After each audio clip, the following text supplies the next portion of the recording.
দেখতে ছোট শিশুর মতো হলেও মেরিনা আক্তার এখন মাস্টার্সের ছাত্রী। এনজিও থেকে ঋণ নিয়ে মাস্টার্সে ভর্তি হলেও এই উচ্চতায় কাল হয়ে দাঁড়িয়েছে তার জীবনে। কেবল বামন হওয়ায় যোগ্যতা থাকা সত্ত্বেও মিলছে না কাঙ্ক্ষিত চাকরি। আমি হয়তো উচ্চতায় ছোট, কিন্তু আমার একটা চাকরি করার মতো যোগ্যতা আমার আছে। জন্মের পর থেকেই নিজের শারীরিক গঠনের কারণে মানুষের নানা উপহাসের শিকার হতে হয়েছিল মেরিনাকে।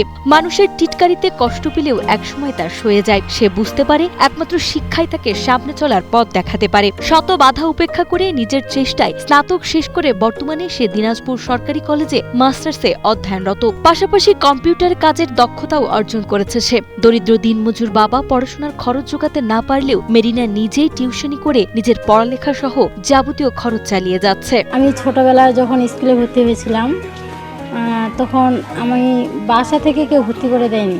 আমার গ্রামের এক বোন স্কুলে যাচ্ছিল, তার দেখে আমার মনে হয়েছিল যে না, আমিও স্কুলে যাব। আমি মাস্টার্সে এখন পড়ালেখা করতেছি। তো মাস্টার ভর্তি হওয়ার সময় আমার কাছে কোনো টাকা পয়সা ছিল না, কোনো অর্থ ছিল না।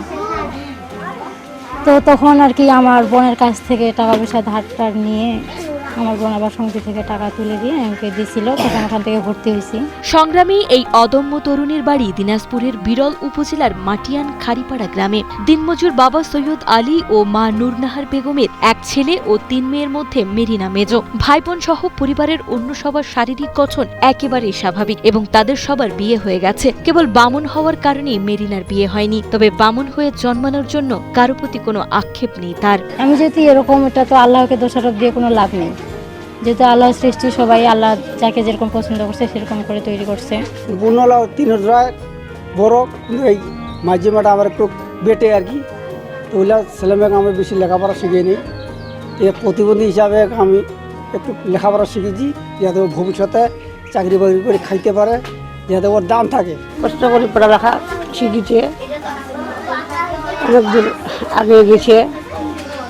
বাবা লেখাপড়ার টাকা দিতে পারে না। মেরিনার মনে প্রতিনিয়ত একটি ভয় কাজ করে, বাবা মা না থাকলে তার কি হবে, কে তাকে দেখভাল করবে। তাই ভবিষ্যতে তাকে যেন অন্যের উপর নির্ভরশীল হয়ে বাঁচতে না হয়, সেজন্য নিজের যোগ্যতা অনুযায়ী একটি চাকরির আকুতি জানিয়েছেন সরকারের কাছে। মেরিনার স্বপ্ন নিজের শিক্ষাগত যোগ্যতার ভিত্তিতে একটি সম্মানজনক চাকরি। বাকিটা জীবন তাকে দুবেলা দুমুঠো ডাল ভাতের বন্দোবস্ত করে দিয়ে স্বাচ্ছন্দ্যে জীবন কাটাতে সাহায্য করবে। আমার শিক্ষাগত অনুযায়ী আমি আমার সরকারের কাছে আমার একটাই আবেদন, উনি যেন আমার শিক্ষাগত যোগ্যতা অনুযায়ী আমাকে যেন একটা চাকরির ব্যবস্থা করে দেন। আমি মেরিনার কাছ থেকে 1 থেকে আমি পড়াশোনা করতেছি এবং কি আমি হাই স্কুলে ওঠার পর 6 থেকে 7 পর্যন্ত আমি পড়ছি।